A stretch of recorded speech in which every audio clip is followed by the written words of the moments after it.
to Hotel Bar Sessions, the podcast where three philosophers sit down at the end of a long conference day to chop it up at the hotel bar, which, as we all know, is where the real philosophy happens.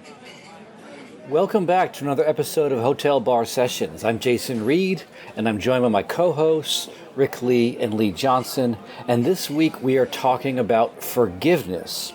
But before we get to that, let's get our drink orders and rants and or raves. So Rick, what are you having and what are you ranting or raving about? I'm going to go back to one of my standby drinks. I'll have a Metropolitan Crankshaft, please. I am raving about a book I just came across called National Dish by Anja von Bremsen.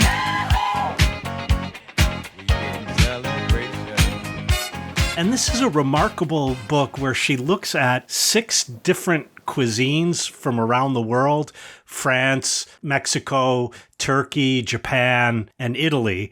She looks for what is assumed to be their national dish, so ramen, mole, pizza, and so on. And she goes through the politics of all of this and the economics of all of this. And it really just is a remarkable book about the overlap between economics, society, politics, and cuisine. So Lee, what are you having and what are you ranting or raving about?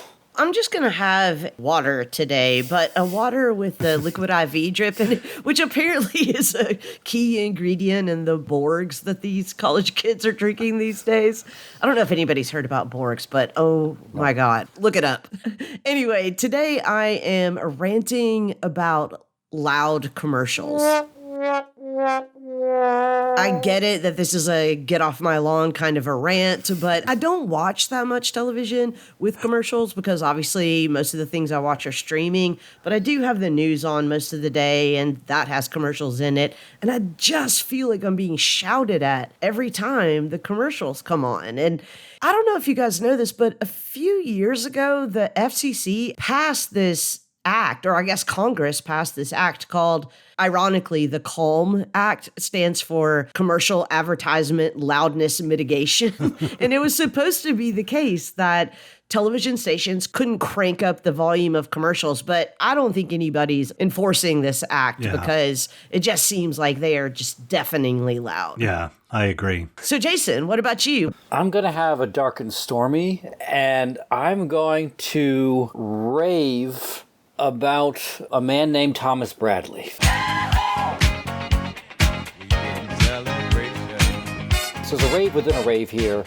We're reading Alex Press's coverage of the hotel workers' strike in LA in Jacobin magazine. And Thomas Bradley is a guy who got a job, one of these TaskRabbit sort of things, showed up at the job, realized that he was hired because they were on strike, and said, screw that. I'm not going in there. I'm joining the strike. And what makes this story particularly interesting is that Thomas Bradley, apparently when all this was happening, was currently homeless. But he decided that solidarity was more important than a job for him. And I just think that's a great attitude that I completely reinforce. So Thomas Bradley, if you're out there listening, this drink's for you. Hat tip to you. Yes. So forgiveness is what we're talking about. So Rick, what do you want to talk about? I think it's just a fact everyone could acknowledge that we're going to do something wrong at some point in our life, and those wrongs will also sometimes harm people. We can't get away from that. That's just because we're beings that have limited power, we have limited knowledge, and we often either lack wisdom or we don't use our wisdom when we ought to. So we can't always do what's right, and we can't always know that what we're doing harms someone, and we can't always see what the right thing is to do right here at this moment. So in times when we do wrong and we harm someone, we might ask for forgiveness, and often we're called upon to forgive someone else. But what does it mean to actually forgive someone? Can I forgive someone if I'll always remember that they did this to me? Isn't there a danger that if I always remember they've done this, I'm going to retract my forgiveness at any time? And if that danger that I might retract it looms, is it really forgiveness, and is real forgiveness possible? But if forgiveness is not possible, then I wonder, how do we go on living in a world where it seems inevitable that we're going to do something wrong and we're going to harm someone else? What do you actually do when you forgive someone? Well, basically, you're saying I am abandoning my right to revenge, to pay back, by the fact that you have abused me, you have hurt me, or whatever it is that you have done, you have wronged me. By that, you have given me a certain right, as it were, over you, that I could refuse to forgive you. I could say I have the right to retribution. When I forgive, I say I jettison that right, and I open the door of opportunity to you to make a new beginning. That is what I do when I forgive you.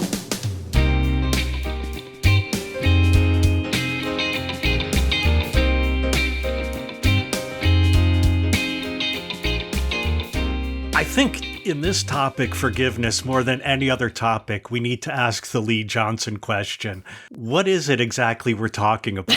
That seems broadly insulting. I'm not sure. Really? I thought it was the other way around. Like, you got the philosophical question has been attributed to you. I mean, Deleuze calls that the Plato question, right? The question of the essence of a thing. I'll take it that way. Well, and I'm not sure we're ever going to settle on a definition, but it might be nice to get some contours. So, Lee, let me go to you. Do you have any idea what the hell forgiveness is? Yes, I do, actually.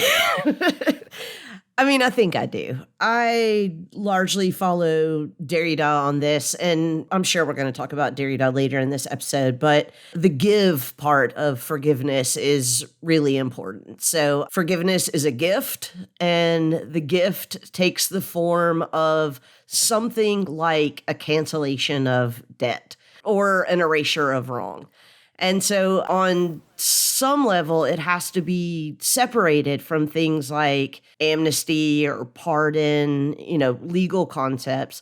But on the other hand, it can't, I think, really be separated from its largely religious foundations. There is a long tradition of forgiveness that leads us to understand that forgiveness is something that completely wipes away a debt or a wrong.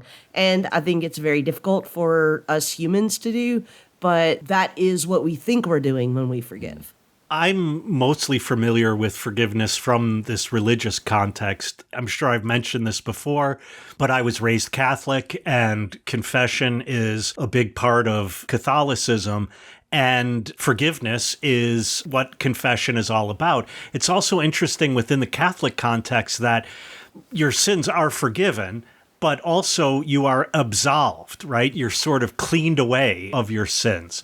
But what's important, and I think this is where you were going with that, Lee, this is God doing that, right? So God could wipe it away. God could give this gift completely without any conditions, without any limitations. But it seems impossible for us to do that because that seems like it's an infinite power or a power beyond my ability.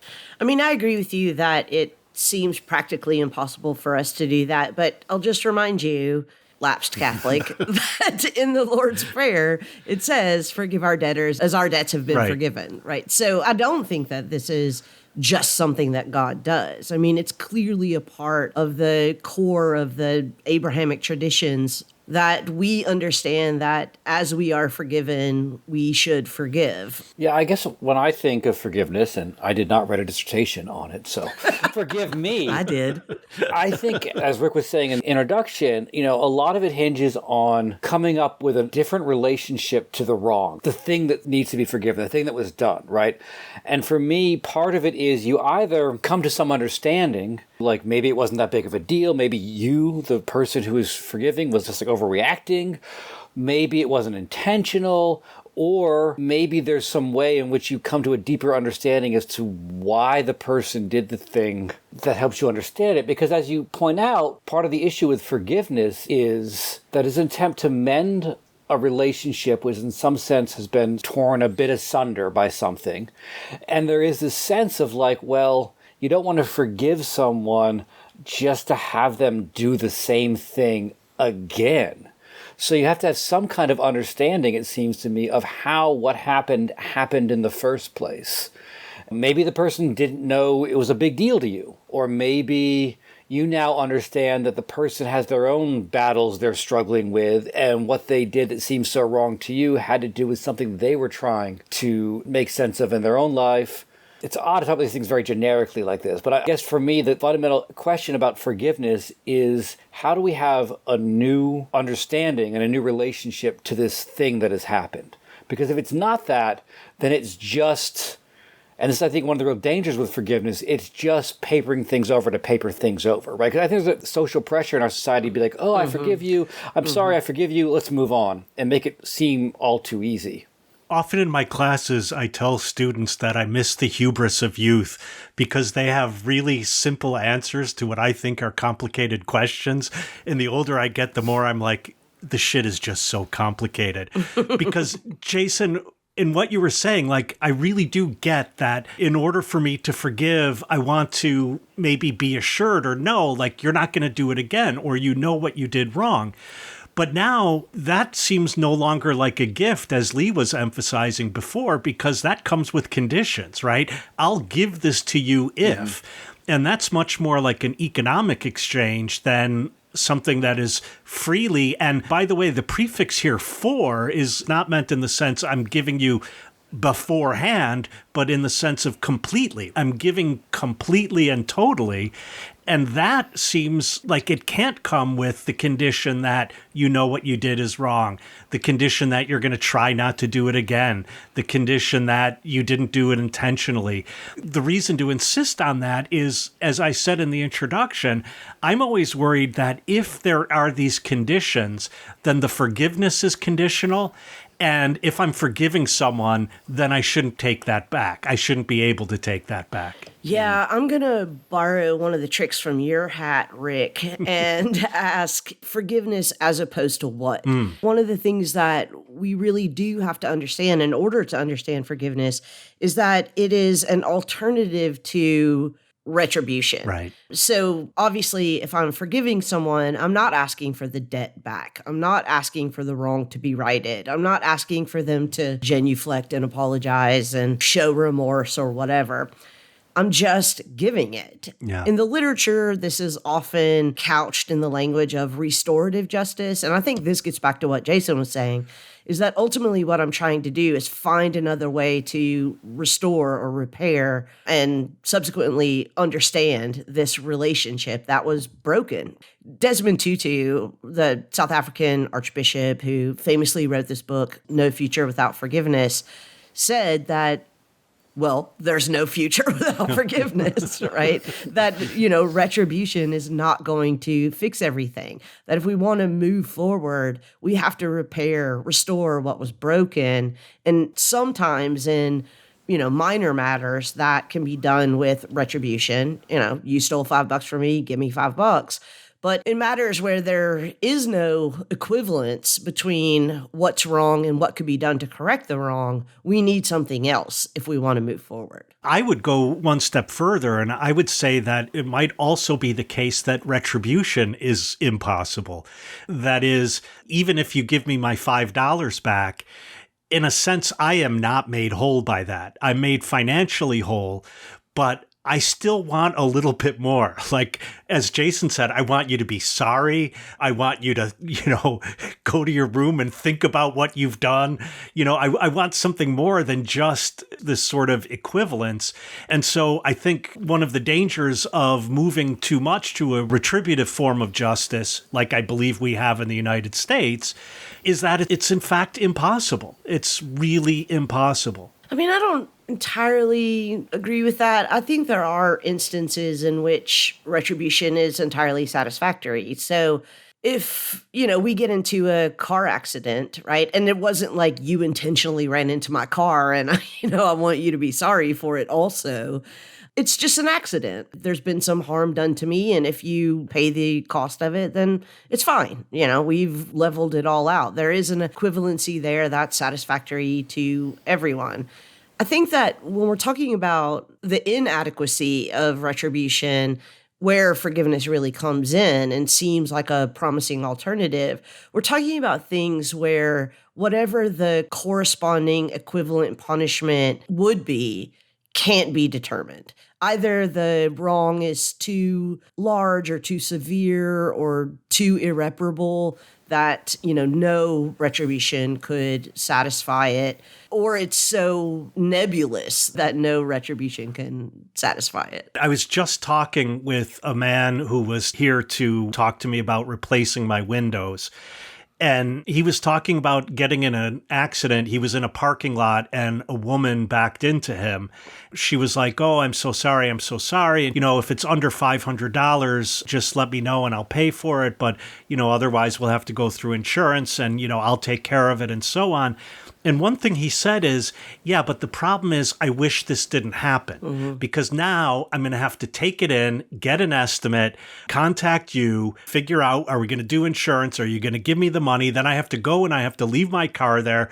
Maybe there will be a rental car and then I have to go and pick up the rental car. And he said, I just wish it didn't happen. Yeah. Now, he wasn't holding her in blame. Well, I guess in a way he was, but an intervention has been made into his life that even paying to fix the car doesn't cover. And I think there is a moment where forgiveness has to happen. Like, okay, you paid it back. This was your fault, but you didn't do it on purpose. And so I'm going to wipe the slate clean.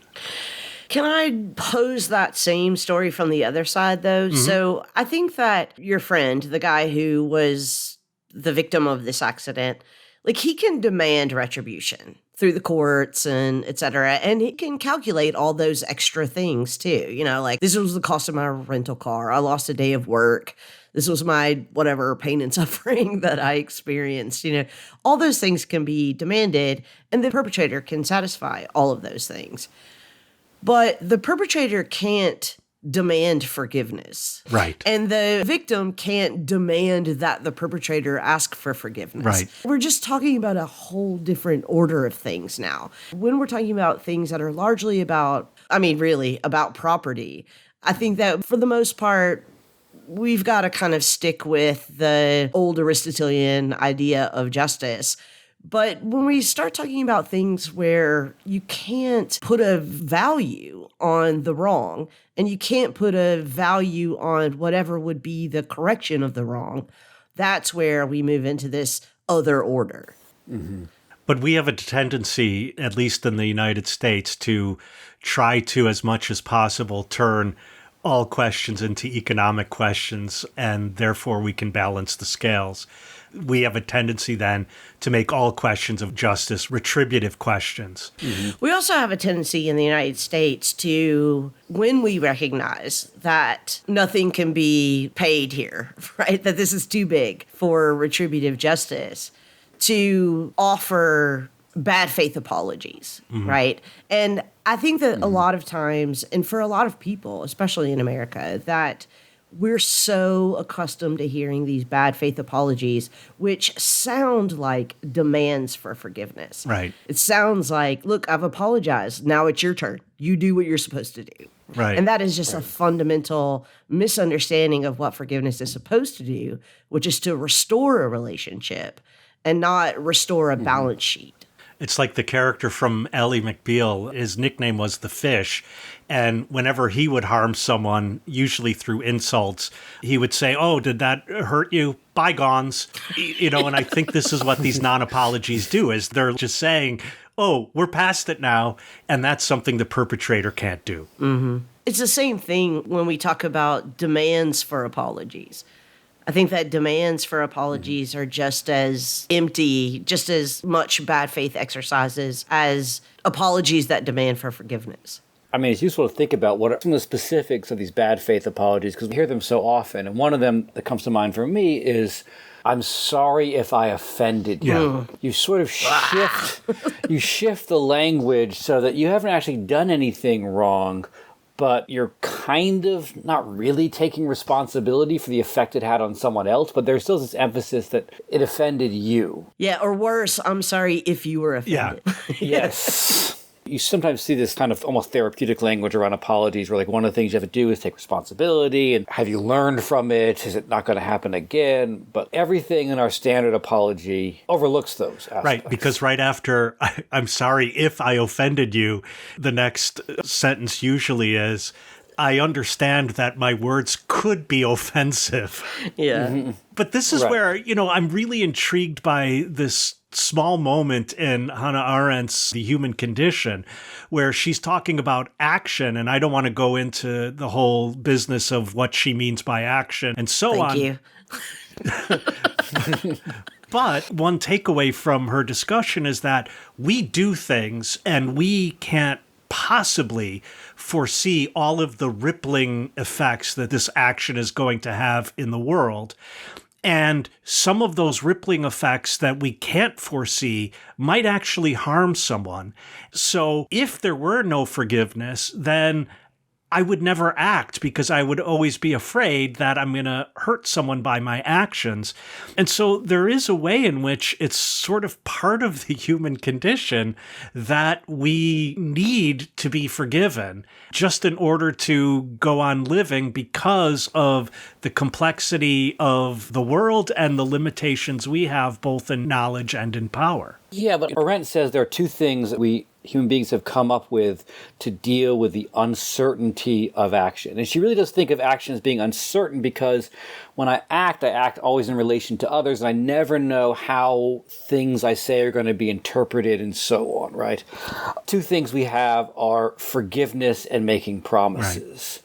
But I feel like her example, the way she really stresses this indeterminacy of action, she's really thinking about political action, right? She's thinking about, like, if I go out and say, make a speech about the corruption of the Supreme Court, they're all getting paid off billions of dollars, and someone hears my speech and says, you're right, I'm going to go kill myself as Supreme Court justice now to get the bastards. Like, that's not what I meant.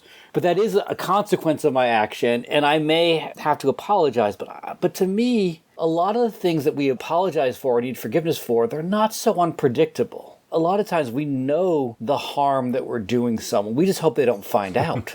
The unpredictability that Arendt stresses is more of a public kind of action. And in our day-to-day lives, we usually are kind of aware of what bothers and upsets the people around us. We just sometimes do it anyways because it's easier or it serves our interests or something else. I don't know if this is a commentary on us or not, but we seem to have shifted this discussion to the forgiven and to apologies. And I'd like to just kind of roll us back to the act of forgiveness, of forgiving other people. I think that one of the things that we all kind of implicitly understand is that there are times that, regardless of what the other person says or does or meant or intended or anything else, that for our own sake, we have to forgive something. Mm-hmm. And, I'm sure like somebody famous actually said this first, but my dad used to say, when you withhold forgiveness, it's like drinking poison and waiting for the other person to die. Something that you're holding on to that's harming you. So it's not so much about the relationship being restored. Maybe it is. Maybe when you forgive them, there's a way for that relationship to be restored and proceed on. But it's also about you being restored, right? We can't always wait, as retributive justice would lead us to believe, for somebody else to heal our wounds, for somebody else to make us right. Sometimes this is the only thing that we've got. Right. Then this goes back to your recitation of the Lord's Prayer. We're asking for our debts to be forgiven as we forgive the debts of others. So when someone harms me, then I am somehow lessened. Something is taken away from me in that harm. And when I forgive them, I'm restoring them back to where they were. But in doing that, I'm also moving past the loss that I have incurred in this harm you've done to me. Mm-hmm. So it seems that we're circling around the fact that forgiveness is required in situations Perhaps not when just something generally wrong has been done, but when actual harm has been done. Lee, and you're quoting the title of Desmond Tutu's book, No Future Without Forgiveness. It seems as if somehow this issue of forgiveness is related to moving forward from harm. That doesn't seem to me to require that I forget the harm, that I could still remember the harm, but still find a way to move forward. You're the expert on this, Lee, but in my understanding, this is what a lot of the Truth and Reconciliation Commissions are about in South Africa, and I can think of some others. The question here is, we don't know what the repayment would be. It's impossible to find out the equivalence, but we have to go on. Now we have to engage in a whole different kind of attitude, this attitude of restoration. Yeah, that's true. The South African Truth and Reconciliation Commission was, of course, a commission instituted to help South Africa transition from the apartheid regime to a new multiracial democratic South Africa. I think one thing that a lot of people misunderstand about that commission was that its job was not to trade truth for forgiveness. It traded truth for amnesty, which is an entirely different thing, right? So the way that it worked was that at that transitional moment, the nation realized that it was like quite literally impossible to imprison everyone who was complicit or who were perpetrators of gross human rights violations under the apartheid regime. There would be no way for the country to move forward. They had to do something else in order to restore the nation. But at the same time, they did not want to simply forget what happened and presumably leave open the possibility of it all repeating itself again. And so the idea was, if you had participated in the apartheid regime, if you had participated in some of these gross human rights violations of the apartheid regime, that you could come to the commission, and if you told the whole truth, you could trade the truth for amnesty. You would not be punished by the law for those things. Also, the perpetrators did this in the presence of victims. The victims were also present at these commission hearings. Now, in some of those hearings, some of the victims extended forgiveness to the perpetrators. And we're talking about horrible, horrible, horrible acts that were forgiven. And many people saw that as this bright and shining moral moment that we should all emulate. And maybe that's true, maybe. But it's not in everyone to do that, and I don't think it should be in everyone to do that. It somehow got warped in the story about the Truth and Reconciliation Commission to believe that what happened was the perpetrators came forward, the victims were present, and the victims forgave the perpetrators, and that's how South Africa moved forward. That's not exactly what it was about. However, the South African Truth and Reconciliation Commission did recognize in their report that forgiveness was one particularly helpful way to restore the country, to restore these relationships, and to restore the victims so the country could move forward itself. But the interesting moment there is, if forgiveness is not extended, then it seems as if the crimes that the perpetrator committed are still being, as it were, held against them, okay, not legally, but they're being held against them perhaps socially, and the kind of moving forward without tension, a step beyond, is not made impossible. It's at least diminished by the fact that forgiveness is not extended. Yeah, and I think that was entirely within the right, both in the moral sense and the legal sense, of the victims.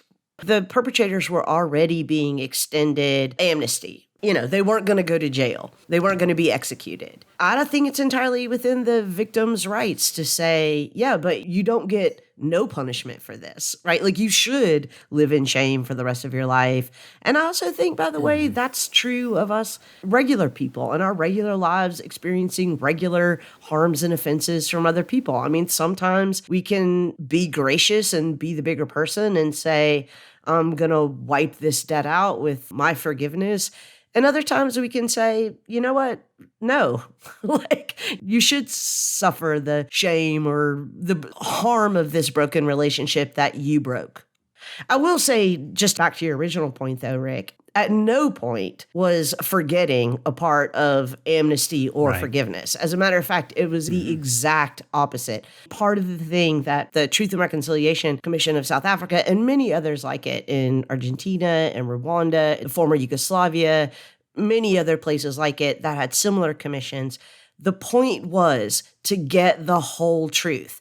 And they called this historical truth. There was something absolutely necessary about having a true reckoning with the truth of the past that was essential to restoring any nation that might want to have a future. But that also would entail that the victim's truth be a central part of this story. Which it was, yeah. Because that is the part of the story that might not get told or get told from a different perspective. And so I think it is really important for someone who has been harmed to have that acknowledged, right? I just want you to acknowledge that I have been harmed. And that is a crucial step for the one who suffers the harm. I personally, like I'm talking about in my personal life, could not agree with you more. I mean, I think that there is something about just having someone acknowledge what was done, having someone acknowledge the wrong. Right. That is, and we're going to get into this in a minute, I know, but like that is a prerequisite for even entertaining the idea of forgiveness. At least there has to be some truth about what happened, present, explicit, in order to even entertain the idea of forgiveness. This is, of course, what Derrida calls conditional forgiveness, because the conditions are that in order for me to forgive you, you have to express some remorse. And in order to express some remorse, you have to have acknowledged the truth of what actually happened. But it's not pure forgiveness, which wouldn't have conditions. It isn't pure forgiveness. That's true. Pure forgiveness, at least according to Derrida, would mean I am giving you a gift that is not transactional. Right. That's what a true gift is for Derrida. It's something that you can't even say thank you, right? I can't even feel good for giving it to you. So, a true gift, something that is given as a true, pure gift would be something in which the giver wouldn't even know who the recipient is, and the recipient wouldn't even know who the giver is, and the giver and the recipient wouldn't even know what the gift is, right? I mean, it would just be a pure giving. Now, Derrida says that's impossible. I think he's right about that.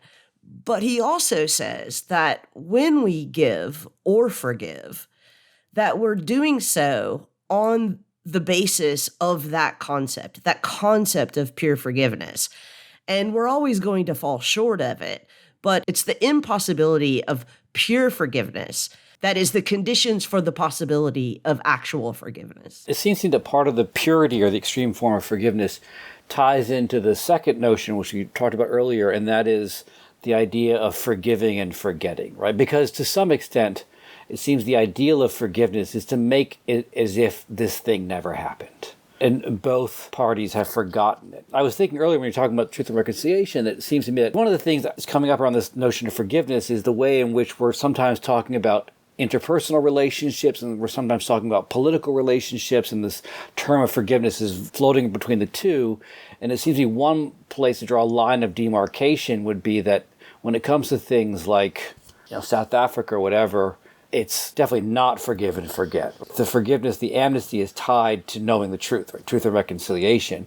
But I do think it seems to me in the interpersonal thing, there is at least, if maybe not the forgetting, there is an ideal of going back to the situation as if this thing never happened, right? I mean, I think we've all heard stories and know of people who, for example, in a relationship where there's an infidelity, and the inability to restore the trust that existed before it kind of eats away at the relationship, right? And to some extent, it's an inability to forgive, really, or maybe a jump to forgive too quickly, right? As Rick was saying at the beginning, one of the violations of forgiveness that I understand is if you say you forgive someone of something, but you're always holding it in your back pocket And if you get pissed again, you're like, remember that thing? And you bring it out again, you have not really forgiven. You've just papered over it, but you haven't really forgiven because you're sort of weaponizing the hurt around that. So I think there is this ideal, it seems to me, of forgiving and forgetting. Yeah, it's like burying the hatchet and leaving the handle out of the ground, right? Yeah. Right. I mean, I just want to say for my part that I think that forgive and forget makes no sense at all. I think that if you have forgotten the moment of forgiveness, that you have erased what was the origin restorative point of whatever the current relationship is. I think that the phrase forgive and forget should be replaced with forgive and mean it. Right? Because you shouldn't forget that part of who you are now is this new relationship, this new restored relationship that was built on this moment in which there was a harm done and you found a way to make it past. You found a way to restore that and to build something hopefully stronger, hopefully more enduring, etc. But forgive and forget makes no sense at all. But then it's interesting because we've moved a little bit away from forgiveness in relation to harm.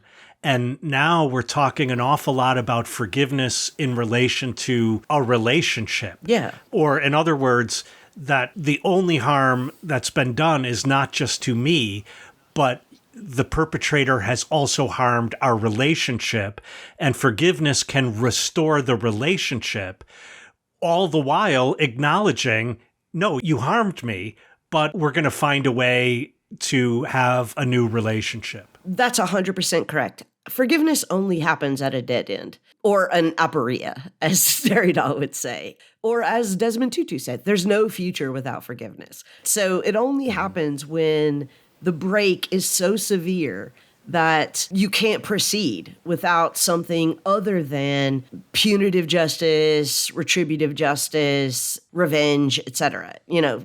Something else has to happen. So yeah, I mean, I think that forgiveness is a forward-looking act. It's not a backward-looking act. Right. But then doesn't that open the question, are there some harms that are just unforgivable? Are there some things that are done for which the relationships cannot possibly be restored?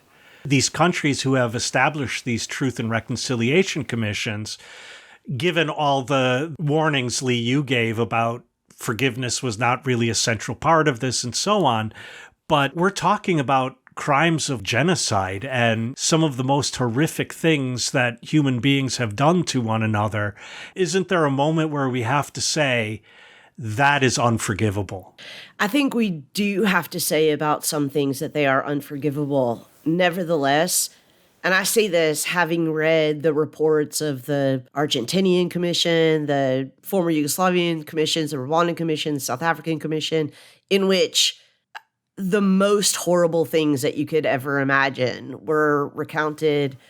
I think if we just look at the record of human history, it appears that there aren't things that are unforgivable. I mean, I'm just saying that we are weird animals that find a way to forgive even those things that almost all of us in the abstract would say were unforgivable. But doesn't that to me suggest there's a condition to even the unconditioned forgiveness, and that is that we need other human beings in order to survive, right? We're driven to forgive the unforgivable because the other possibility would be like total breakdown of a social relationship. Yeah, or the other possibility would be the total breakdown of an individual, right? Like if I've suffered a harm that is so devastating that I can't restore relationships with other people, and the law can't restore it, and vengeance can't restore it, then I'm broken forever. And yeah, we could say, well, that's somebody else's fault. Somebody else broke you. But I'm still the one broken. Right. I remember reading a story about Tina Turner,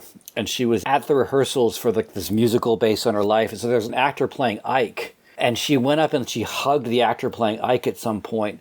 And someone asked her, like, oh, do you forgive Ike? She said, no, Ike was a monster. Yeah. But I did that for me. Yeah. I did that so I was no longer living under the, it's like she did this embrace the actor who played Ike because she wanted to not have the monster dominate her. But even though she thought that Ike was still forgivable, she didn't want to live in a state of having that unforgiven relationship hanging over her. I think you're bringing up a really good point with that, Jason. And this is something that, I mean, I'm just going to be honest, like I've experienced in my own life in the last year, is that often the act of forgiveness does not necessitate that the forgiven ever even know that they were forgiven. Right. Right. Like, you know, I mean, that it is a kind of, I mean, I hate to use this word, but it's a kind of self-care. You know, I mean, it is something that you have to do to move on. And it doesn't mean that you have to involve the other person at all in it.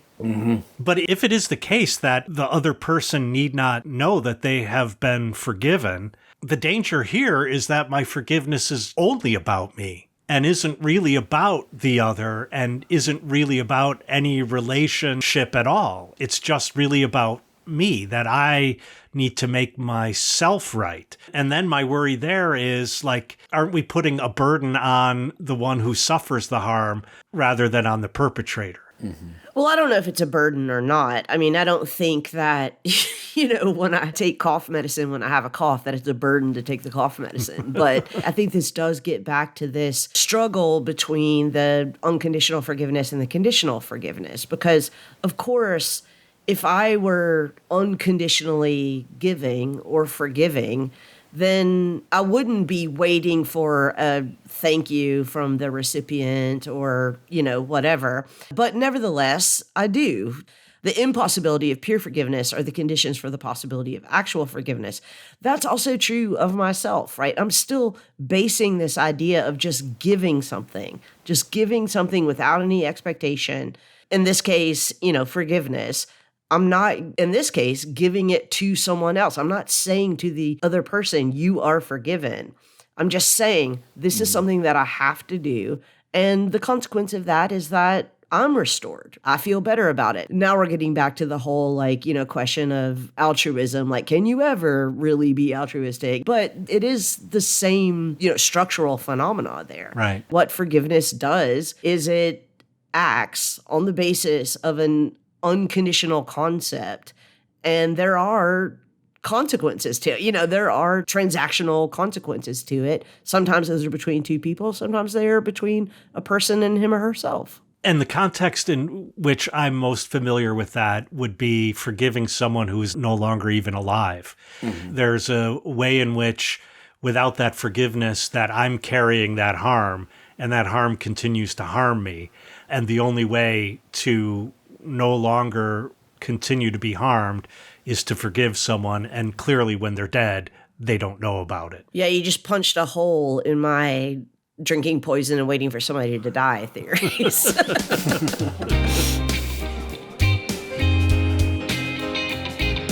Here at the hotel bar, Rick, Jason, and I like to pour philosophy straight into your ears.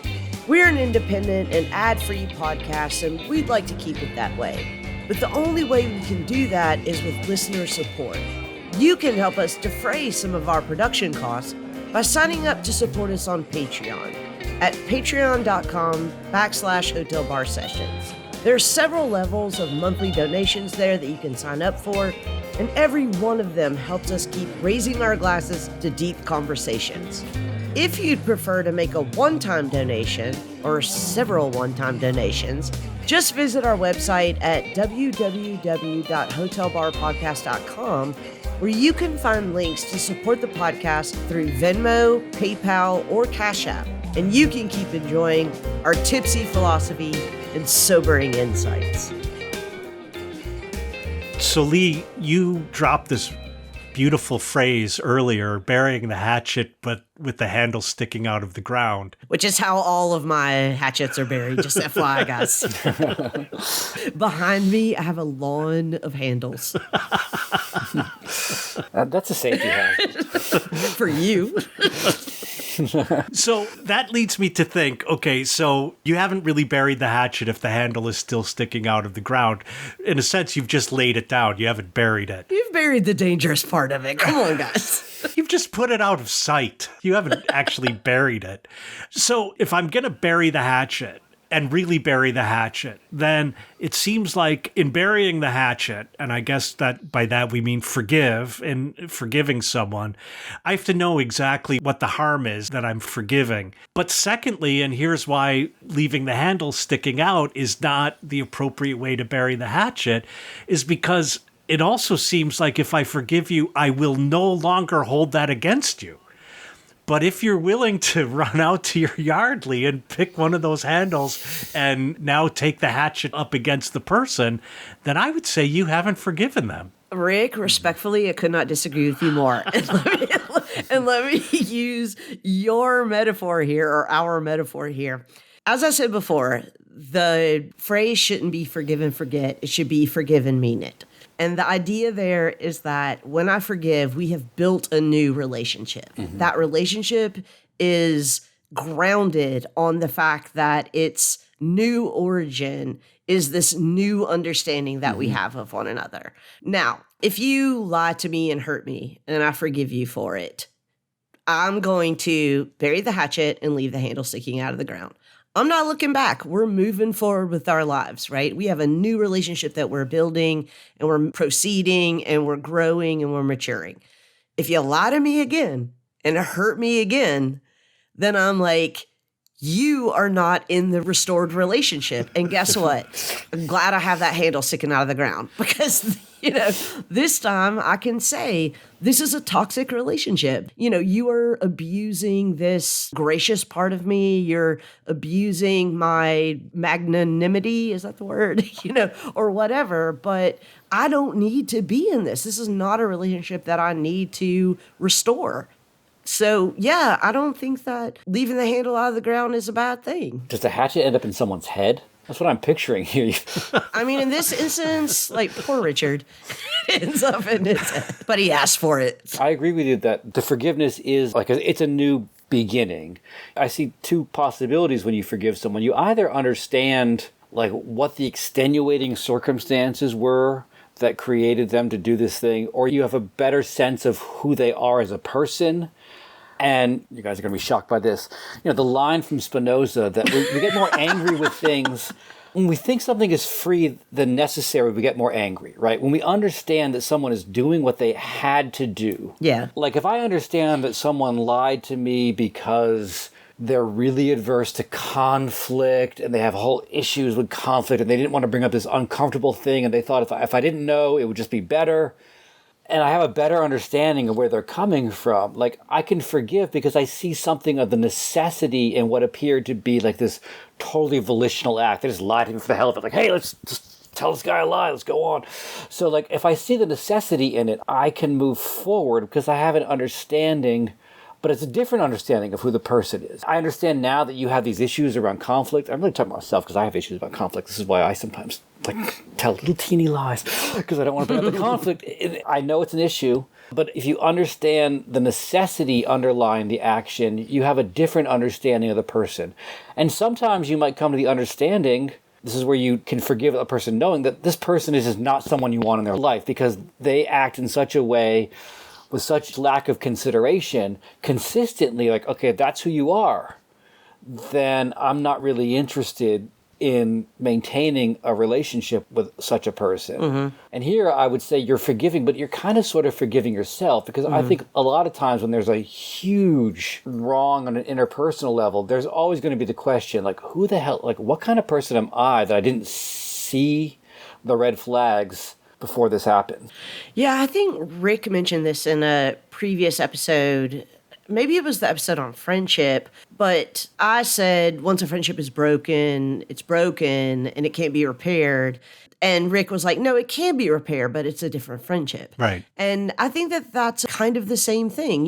Just using your example, Jason, if somebody lied to me and the lie hurt me, and I understood why, and again, just using your conditions, that it was because this person's averse to conflict, and so they told me, as you say, a little lie, but whatever, I think that there are only so many times that can happen before I realize that this is an unhealthy relationship. This is a relationship that I can't really be a part of. So at the moment of the initial forgiveness, we began building a new relationship, right? And it was different than the one before because now I understand things about you and you understand things about me that we didn't understand before. But at a certain point, I'm going to have to say, yeah, this is, like if this was a friendship, for example, this is broken. This is not working. And it's time to put an end to it. And I think that, again, sorry to go back to the hatchets, but the only way that I can make that judgment is if the handle was still sticking out of the ground. So I, unsurprisingly, have not maybe a completely opposed view, but a somewhat opposed view, because it seems to me that as long as you are establishing a new relationship with the handle sticking out of the ground, the original sin, as it were, the original harm, is still forming part of your new relationship. In a sense, it's the sort of kernel around which the new relationship is forming. Then you're always waiting. To use Jason's example, you're waiting for the next little lie, and the next one. And then you're going to grab the very same hatchet. It's not as if once I forgive you, you can do no wrong. My point is, once you wrong me again, I need to find a new hatchet. Right, but there is no again without the handle. I mean, I'm sorry to keep doing this, but again, this is why I said it's not forgive and forget, it's forgive and mean it. So when I forgive you, it's not that I'm just waiting for you to do wrong again. The hatchet's there. I didn't wipe my memory. It wasn't a Man in Black moment, but I am moving genuinely forward in a new restored relationship. But if it keeps happening, I've got to stop it. I mean, for both of us, I've got to stop it. It can't keep happening unless the hatchet is still out of the ground. And I can be like, yeah, this happened before. Yeah, and so I think this is a good illustration of the impossibility of pure forgiveness. Exactly. Which would be a state in which I could never say this keeps happening. Yeah, it's the Men in Black. Right. Or, to have some sort of divine power.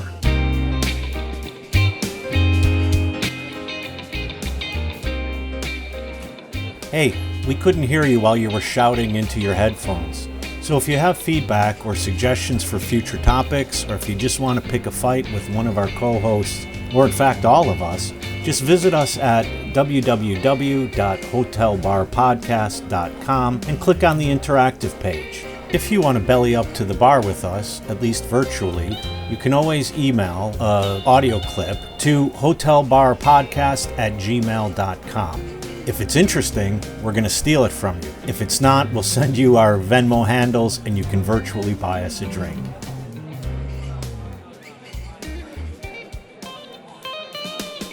Well, I should say, since we're talking about forgiveness, that if you have not sponsored us on Patreon, we forgive you. But we're burying the hatchet. But we do ask that you make us whole, as they say. And the best way to do that is to become a sponsor, and we will truly bury that hatchet. No handle sticking up. You can find us at patreon.com/hotelbarsessions. So do we have any final words on forgiveness? Yeah, I do. I mean, I want to say that for all my qualifications on forgiveness in this episode, I genuinely do believe that the act of forgiveness is one of the most miraculous and impossible to understand capabilities of human beings. I do not think that we would survive without it. And whether or not you're religious, it is something that you need to spend time in your life trying to understand. I'll also say, as I've said many times in this episode already, the phrase should not be forgive and forget. First of all, you don't forget. There's no human being that exists in any kind of community without a memory. It should be forgive and mean it. That reminds me of one of my favorite passages from the Mahabharata, where, without going into detail, there's a riddle that has to be answered. And the riddle is, what is the greatest joy of life? And the answer is that each day death surrounds us, and yet we live each day as if we were immortal. And when you said that, Lee, there's something about forgiveness that is something like borrowing the powers of the gods. That's something that you meant by miraculous. It's a moment of stepping out of our finitude And yet we're still limited, right? And so that's why it's always going to be conditional. But I think the pure forgiveness has to be there both as the condition for the possibility of conditional forgiveness, but also as pushing our conditional forgiveness forward to have fewer conditions and maybe push you, Lee, forward so that you'll completely bury the hatchet. No chance. I'm actually going out now to water my lawn of hatchet handles.